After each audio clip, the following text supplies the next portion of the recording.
What's up, everybody? This is Nidge from DRUNKFX. Like, subscribe. First 1,000 subscribers, you guys are going to get a chance to win a shot glass. I got some other prizes and stuff like that coming up. I'm not going to reveal that yet just because I just want to talk it over with Shots. He's on vacation, by the way, so I'm holding down the fort here.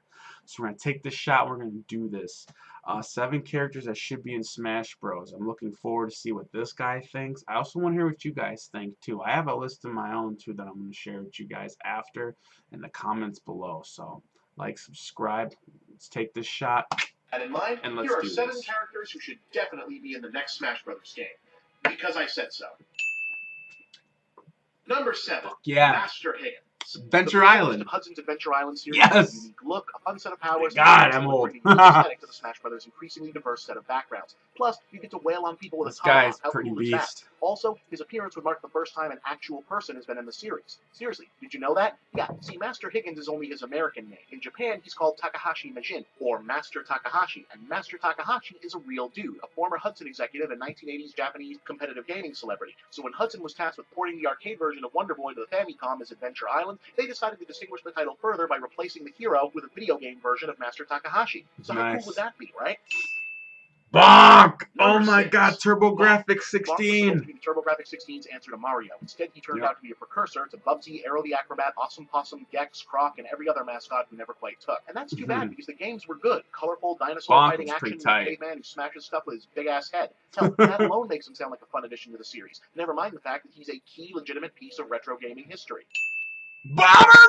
Number 5. Oh, Bomberman. fuck He yeah! doesn't speak much, really only has one weapon, and probably isn't as well known as some of the other long-lived gaming heroes already in the series. But Bomberman has appeared in over 70 Mega games Man since versus 1983, Bomberman. making him one of the most widely seen and successful characters in gaming history. If that doesn't scream Smash Brothers ready, I don't know what does. Hell, he already even had a crossover game with Wario. He should have gotten in way before now.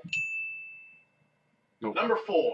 The enemies of Super Mario Bros. 2. Hey. I have a broken record on this, and I don't care. It's time for the rest of the crew from the perennial underappreciated Super Mario Bros. 2 to be fully reintegrated into the modern Nintendo canon. To me, Wart would be the obvious choice, but Mouser would be a fun option as well. Or if you want to stick with guys who've already made the jump, Birdo or a Shy Guy would certainly make worthy fighters.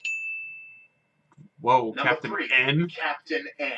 Alright, look, I get that this is probably impossible because Deke still owns the rights to the original characters from the series and Nintendo doesn't like to spend money on things like that. But seriously, if a superhero who once led a team partially comprised of characters already in the game who gets his powers from weaponized Nintendo peripherals doesn't belong in Smash Brothers, who the hell I want the does? angry video game nerd to be in there. Lara Croft?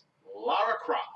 Honestly, I'm surprised this didn't happen after Solid Snake was such a big hit in Brawl. She may be a little on the new side compared to a lot of the veterans in the current roster, but Lara Croft is damn near 20 years old at this point, so there's a whole generation for whom she's just as much of a nostalgia icon as anyone else in the series. On a more practical side, she's got a ton of different weapons and moves, and frankly, the character could use the boost since Crystal Dynamic keeps making these really good games with her, only to have Square Enix seemingly do everything in their power to not sell them to people. Herman Smirch? And number 1, Herman Smirch. Okay, Western gamers of a certain age will probably remember that Valiant Comics published a bunch of largely short-lived comic book series based on Nintendo properties like Mario, Zelda, Captain N, and Punch-Out! But the weirdest series was the 4-issue Game Boy run, which was actually a Super Mario Land series wherein the bad guys from the game, and then Mario, to fight them, kept hijacking Game Boys to cross over into the human world, where they were tiny-sized, this Game Boy. But the main character of the series wasn't Mario or one-off bad guy Tatanga. It was a human villain named Herman Smirch, a sociopathic loser scumbag who lived with his mom, worked in an electronics store, which he stole from, was a jerk to kids, and only liked playing Game Boy because he could make Mario die. So of course, he becomes the guy who Tatanga's forces keep forcing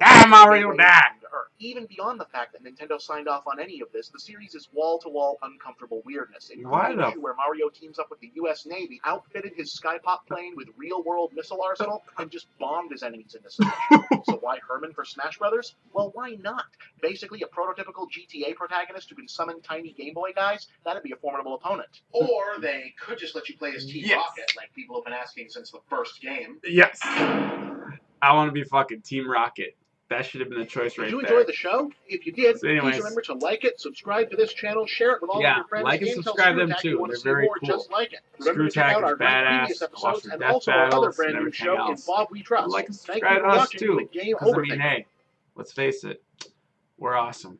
This is Nidge from DRUNKFX. Leave your comments below. Like I said, I want to see what the 7 people you guys think that should be in there. I got a few up my sleeve too. I'm going to share them with the first person that puts a comment. Anyways, Peace.